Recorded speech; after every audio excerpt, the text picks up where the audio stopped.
Yo les gars, c'est Wajib, j'espère que vous allez tous extrêmement bien aujourd'hui. Aujourd'hui je suis là pour participer au concours, donc je vais un petit peu me présenter. Donc je suis monteur sur Premiere Pro, je suis fasciné par l'audiovisuel depuis que je suis tout petit. Je ne suis pas trop spécialisé dans tout ce qui est le montage horreur, mais c'est pas grave, je vais essayer de faire de mon mieux.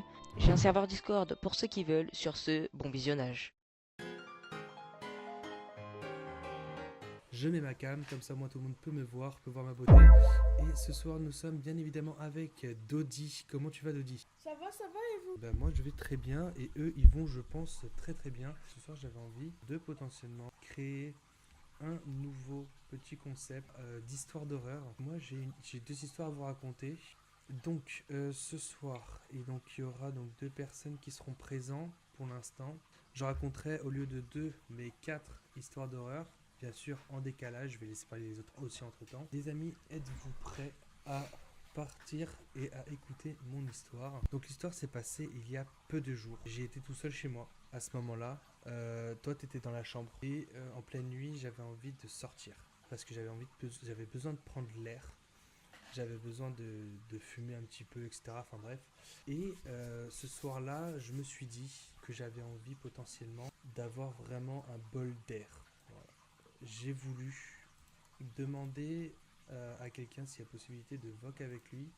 Sauf que c'était un peu bizarre. Comme je vous ai dit, j'étais en train de fumer. Donc, au final, ce qui s'est passé, c'est que j'ai pu apercevoir une personne que je connaissais absolument pas, clairement me parlait genre d'une façon vraiment bizarre. Je me suis dit peut-être que la personne me connaissait par exemple de YouTube. Et au final, j'ai su que non. J'ai voulu justement prévoir les choses à l'avance, mais je ne pouvais pas. Parce que justement, mon cerveau me disait qu'au final, c'était un peu plus bizarre que prévu. Il me posait des questions sur tout et n'importe quoi. Et à un moment, je me retourne parce que je voulais envoyer un message à Elodie. C'est une pote de Nice quand j'habitais à l'époque là-bas. Je voulais aussi envoyer un message à Elodie au passage pour leur demander s'il y a possibilité que je puisse avoir quelqu'un au téléphone. Et au final, je ne pouvais pas envoyer de message. J'étais tellement terrorifié que je ne savais pas comment faire. Je me suis retourné, je voulais lui parler. Et au final, il n'était pas là. Il n'était plus là. Donc je ne sais pas si c'était mon cerveau ou si c'était quelqu'un qui était présent ou un truc du genre. Mais c'était horrible, ça m'oppressait, j'étais pas bien, c'était horrible de ouf. Voilà, ça c'est ma première histoire. Ensuite, j'ai l'histoire d'un pote qui lui est arrivé. Il était dans une maison abandonnée, il faisait justement de l'urbex. Il a eu un certain doute quand il est rentré dans la maison. Il a posé la question à un pote à lui qui était avec lui justement pour la vidéo urbex. Et il a demandé à son pote s'il y a possibilité qu'il puisse rejoindre un endroit précis. Donc son pote arrive, etc. Il le rejoint donc dans cette maison et c'était pas comme ce qu'il aurait dû imaginer. Il y a eu vraiment des phénomènes énormes, bizarres, vraiment glauques de ouf. Il y avait du sang en fait dans la maison, il y avait une baignoire et dans la baignoire il y avait justement un couteau en fait plein de sang. Et il a essayé de justement il l'a pas touché, il a appelé les flics directement. Les flics sont arrivés à 1h30 du matin. D'ici peu, les potes, ils ont directement couru vers les flics en leur disant il y a vraiment un problème, il y a un truc qui va pas, etc. Au final, la police décide de monter. Ils décident de monter et ils trouvent justement le couteau dans la baignoire que je vous disais. Sauf que, en fait, il n'y avait plus de sang, il n'y avait plus de tout ça. L'histoire s'arrête là, mon pote est rentré chez lui complètement bouche bée. Et après il m'a raconté qu'il sentait comme une oppression sur lui. Quand il rentrait chez lui, il se sentait étranglé tous les soirs dans sa chambre quand il dormait. Il avait la tête qui tournait, il était pas bien du tout. Enfin franchement vraiment c'était horrible. Ses parents ne se sentaient pas bien non plus. Ils étaient un peu, un peu sonnés des fois. Donc il a décidé justement de dire aux autres, donc à son pote qui est avec lui, même plus lui adresser la parole parce que pour lui c'était de sa faute si c'était vraiment arrivé. Voilà, c'est ce qui m'a sorti actuellement. C'est vrai que c'était un peu chelou et pour le coup, même moi, ça m'a fait peur. On va passer à la troisième personne qui va raconter son histoire. C'est parti, je vais l'inviter dans le vocal. On se retrouve donc avec une personne de ma production. Comment tu vas, mon gâté? Ça va et toi? Eh ben ça va nickel. Bienvenue. Bienvenue sur le live. Je vais donc te laisser la parole. Donc, c'était il y a quasiment 10 ans. Faut savoir que là où j'habite, il y a 2 étages. Donc, les chambres, elles sont au 2e étage. On faisait la chambre de mon frère, donc il n'était pas encore né, donc on était en train de la faire, etc. On avait un volet et le volet était jamais fermé. Jamais, jamais. Et donc, ça veut dire que on peut casser la fenêtre, etc. Et donc, un jour, mon père, il passe du coup devant la fenêtre. Il y a un mec, il avait fait une petite tour avec une table, etc. Il les avait mis devant la fenêtre pour monter à l'étage de mon frère. Il était cagoulé et il avait un énorme pavé de béton dans la main, prêt à casser la fenêtre. Pile poil à ce moment-là, la fenêtre elle était cassée, on se faisait cambrioler, etc. Le mec, il arrive, il se regarde dans le blanc des yeux avec mon père.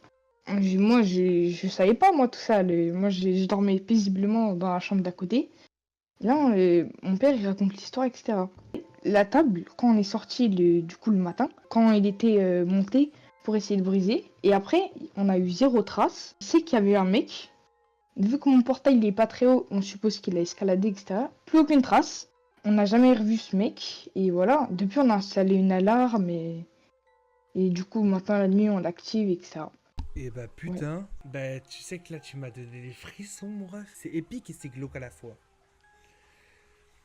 Ouais. Putain, waouh. Ah ouais là ça me met dans l'ambiance là de ouf. On va passer à mes deux dernières histoires. Là j'ai une histoire à vous raconter qui est très très passionnante que je pense certains l'ont vécu. J'ai un ami, une personne, donc un ami que je connais, on va l'appeler Geoffrey.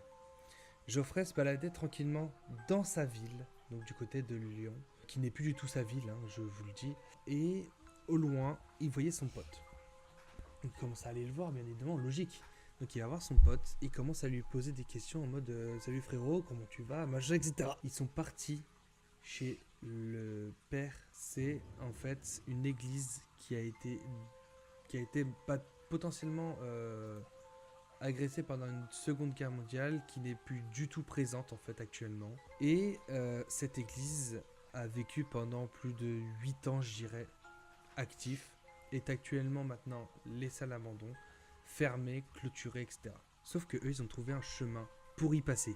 Mes potes commencent à se douter de quelque chose, à se dire ouais, on fait une connerie, on fait un truc qui va pas. Au final, ils sont tombés sur 2 cadavres et une personne était clairement avec un couteau à la main et commençait à se barrer.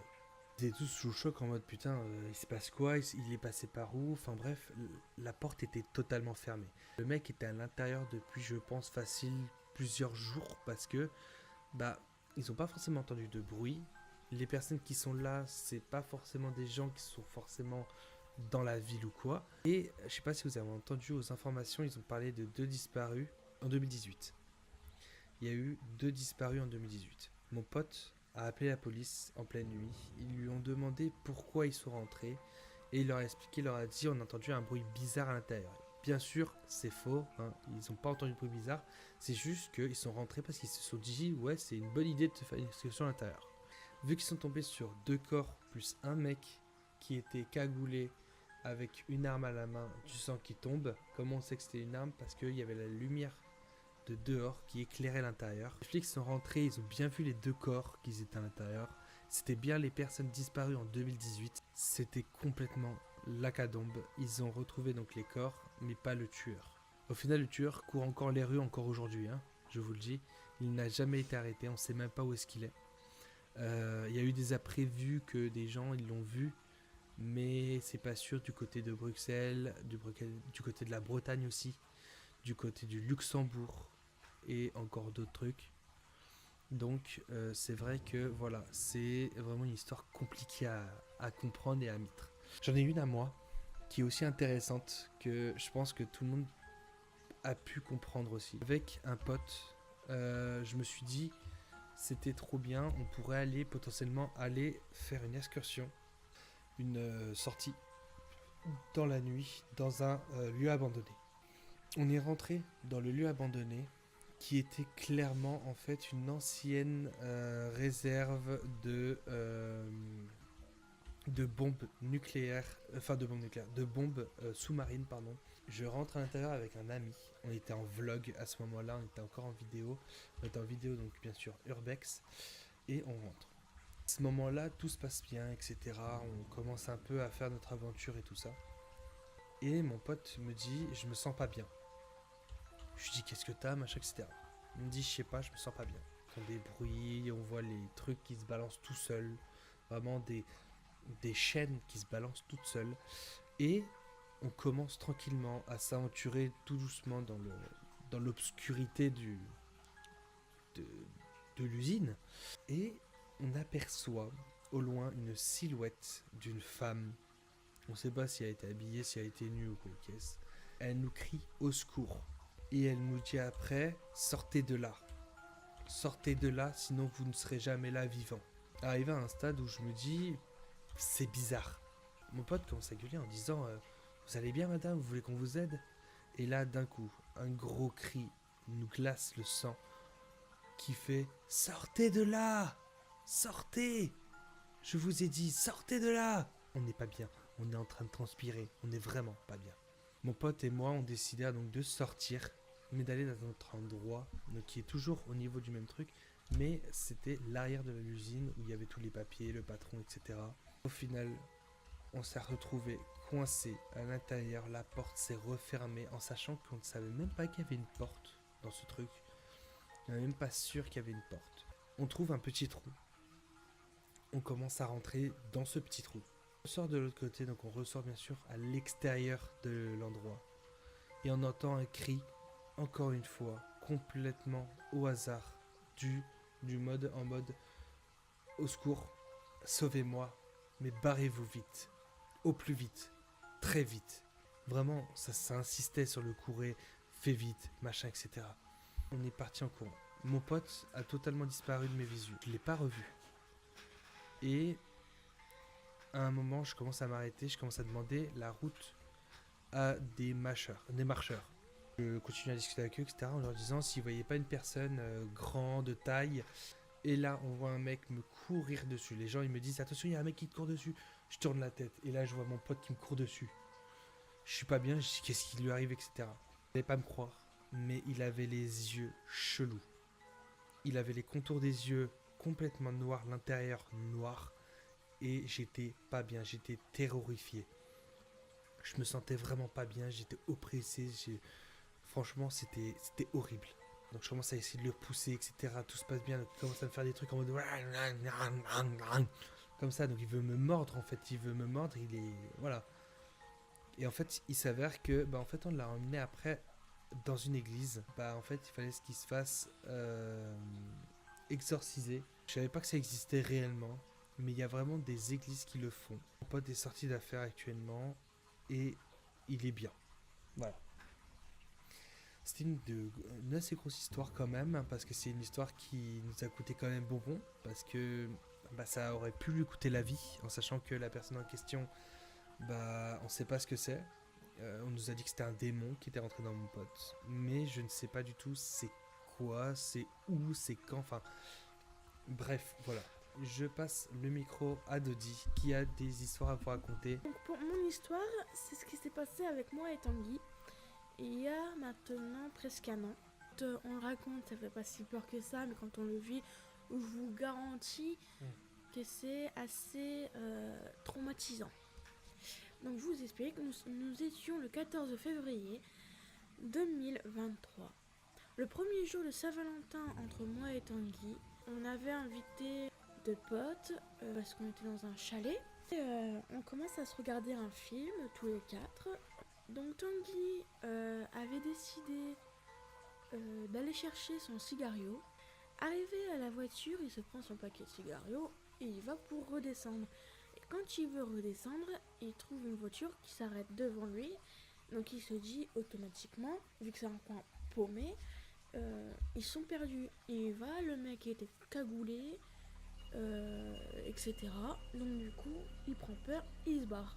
Il part dans la maison en disant vous éteignez tout, vous fermez tout et vous vous taisez. De là, moi et ma pote qu'on va appeler Camille a fait très peur. Derrière le chalet, on avait un accès, on n'avait pas le droit de fermer à la clé puisque il n'y avait pas de moyen de fermer à la clé. Et au bout de 2 minutes, on entend du bruit autour de nous. Camille qui commence à faire un arrêt cardiaque, 2 arrêts cardiaques au bout de 5 minutes. Son copain appelle la gendarmerie Et vu que lui, il était policier en gendarmerie réserviste, il leur a expliqué qu'il avait une arme blanche. Et au bout d'un moment, je me suis rappelé que dans les toilettes, il y a une fenêtre. Mais une petite fenêtre, mais ils peuvent passer quand même. Et au moment où je ferme, je commence à voir un pied passer. Arrivé dans la cuisine, nous, on fait pas un bruit. Donc il y a son copain à Camille qui reste braqué devant la porte pour aller à la cuisine. Ça a duré bien 2 heures. Et Tanguy, au bout d'un moment, dit bah, vous savez quoi, moi je vais sortir. Moi, il est sorti, il s'est pris un coup dans le genou et il a évité le reste. Donc, la gendarmerie, on les entend au loin, dont les gens se barrent en courant. Alors pour compliquer le truc les gars, c'est qu'en fait il était à peu près aux alentours de 5h du matin, voire 6h quand on s'est couché. Bon les amis, on va accueillir donc une personne qui est... Est-ce que tu es prêt à raconter ton histoire mon cher et tendre ami? Bon, alors, ça date de il y a 2 semaines à peu près, avant le jour de l'an. J'ai invité des copains à dormir chez moi. Et à côté de chez moi, genre j'ai un hôpital un peu abandonné, mais tu sais, il est collé à l'hôpital normal. Et du coup, on a décidé d'aller le visiter pour aller tourner une vidéo pour faire l'urbex. On monte au premier étage, et tu sais, on entend un peu de bruit en bas, mais tu sais, pas trop, mais tu sais, on entend juste un peu parler, ou je sais pas si c'était trop quoi. Et là, mon pote décide de mettre un coup dans le volet. Et là, on entend un gros bruit. Et du coup, en fait, on a pensé que en fait, c'est un truc qui était tombé en bas. Hop, on descend. Et là, on voit qu'il y a une cave. On descend dans la cave. Et ça fait une porte. Et en fait, dessous, c'est le dehors. Genre, ça fait des gros cailloux dans la roche et tout. Et on voit des habits, une table, une chaise, mais tu sais, un peu vieille, avec un petit banc. Et là, on voit un gars, on sait pas si c'est un SDF ou pas, un gars qui dormait en fait. Et du coup, bah, on s'est mis à gueuler, genre mes potes ils criaient ah, ah, ils gueulaient de partout et tout. T'as un peu capté quoi, ça fait un peu flipper quoi. Tu Eh m'entends? bah putain. Du coup, on gueule et tout, et là tu le vois, mais il se réveille d'un coup, sortez de chez moi!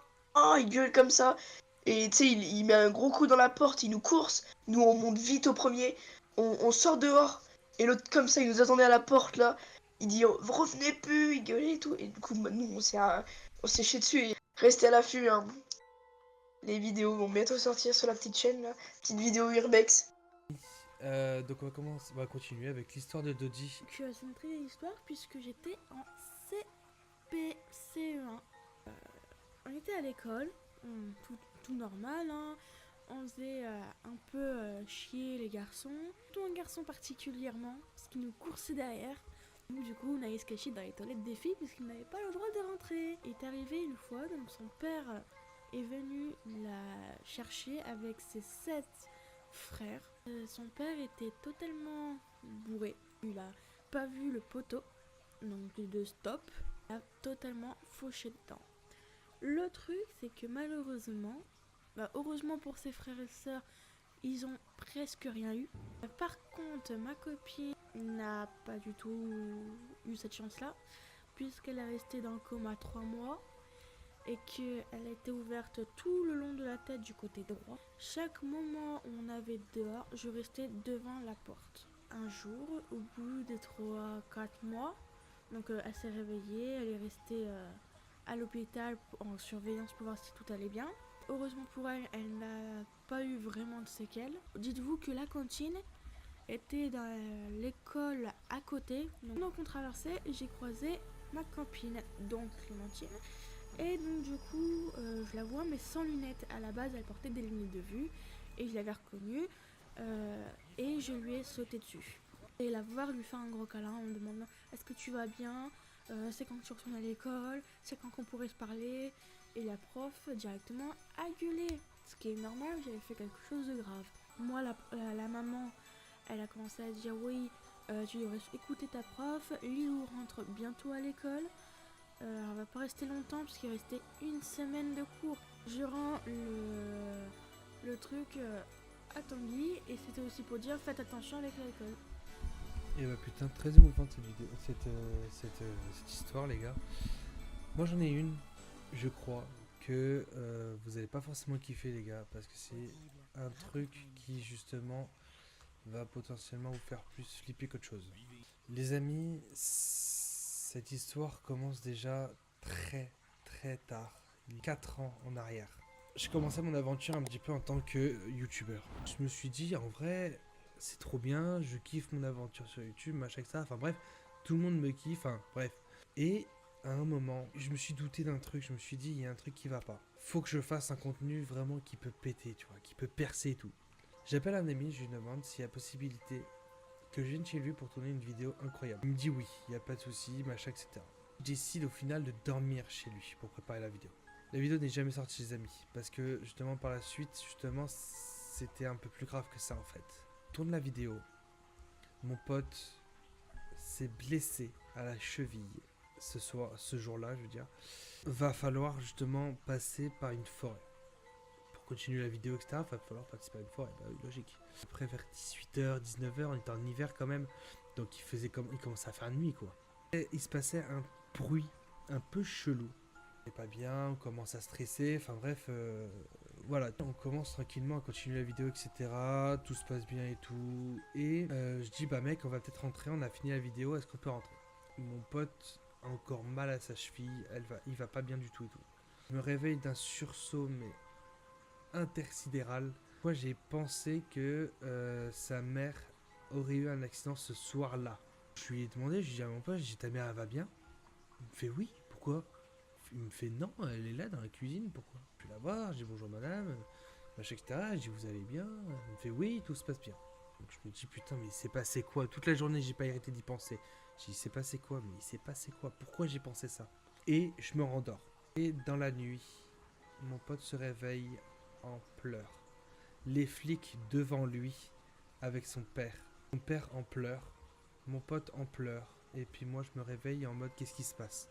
Il me raconte qu'au final, la mère de mon pote a eu un grave accident et actuellement décédée sur le coup.